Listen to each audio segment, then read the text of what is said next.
성경 디모데후서는 복음 전도자 사도 바울이 로마 감옥에서 순교하기 직전 디모데에게 보낸 서신으로 바울의 마지막 서신이기도 합니다.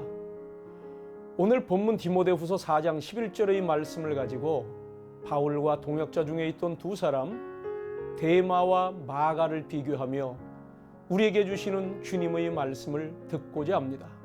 누가만 나와 함께 있느니라 네가 올 때에 마가를 데리고 오라 그가 나의 일에 유익하니라.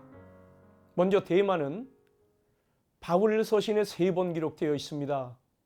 그런데 그의 상태는 점점 용두사미격으로 끝나버리는 것이 참으로 유감스럽습니다. 그는 처음에 바울의 동역자로 등장합니다. 바울의 사역이란 복음을 전파하는 일입니다. 이 일을 하면서 여러 번 투옥되었고 또 많은 환난을 당했습니다. 바울은 이 모든 일은 하나님의 영광을 위한 것이라고 했는데 이 사도 바울과 동역자가 되었다는 것은 데마의 영광이며 축복이 아닐 수 없습니다. 그러나 얼마 후 바울은 데마에 대한 호칭에서 동역자라는 말을 생략한 채 그냥 데마라고만 부릅니다. 아마 동역자라고 부르기에는 바울의 신앙 양심상 허락지 않는 어떤 사유가 있었던 것 같습니다. 물론 그 책임은 데마에게 있었을 것입니다. 그러다가 데마는 마침내 배신자로 낙인이 찍히고 맙니다. 동역자로 등장하였다가 배신자로 퇴장을 한다? 이는 용두사미가 아닐 수 없습니다.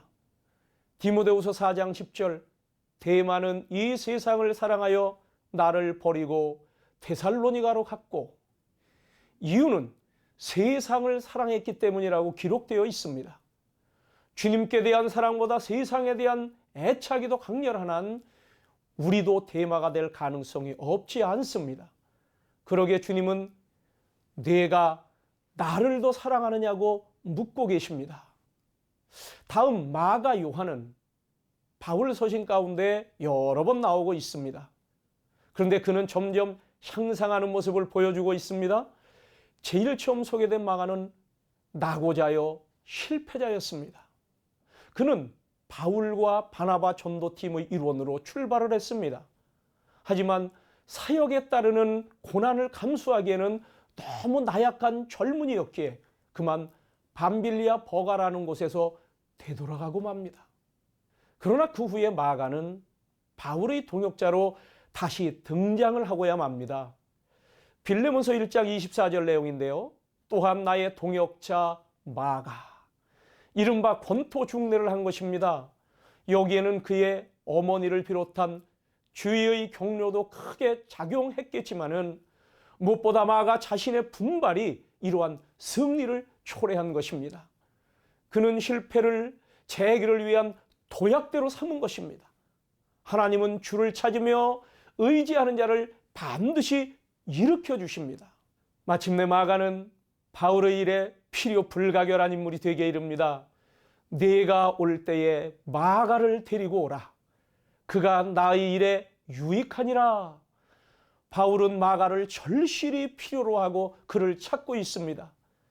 이제 그는 어제의 나약한 마가가 아니었던 것입니다. 데마는 바울의 동역자로 등장했다가 배신자로 퇴장하고 마가는 배신자로 첫 선을 보였지만 그 후 재기하여 마침내 동역자로 인정되고 주의 일에 필요하고 또 유익한 일꾼의 영광을 회복했습니다. 한쪽은 기막힌 퇴보요, 다른 한쪽은 놀라운 진보입니다.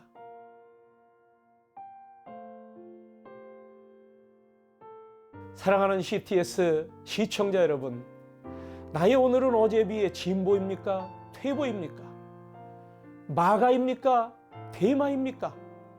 세상 것이 그리워 자신도 모르는 사이에 데마처럼 조금씩 데살로니가 행을 하고 있지는 않습니까?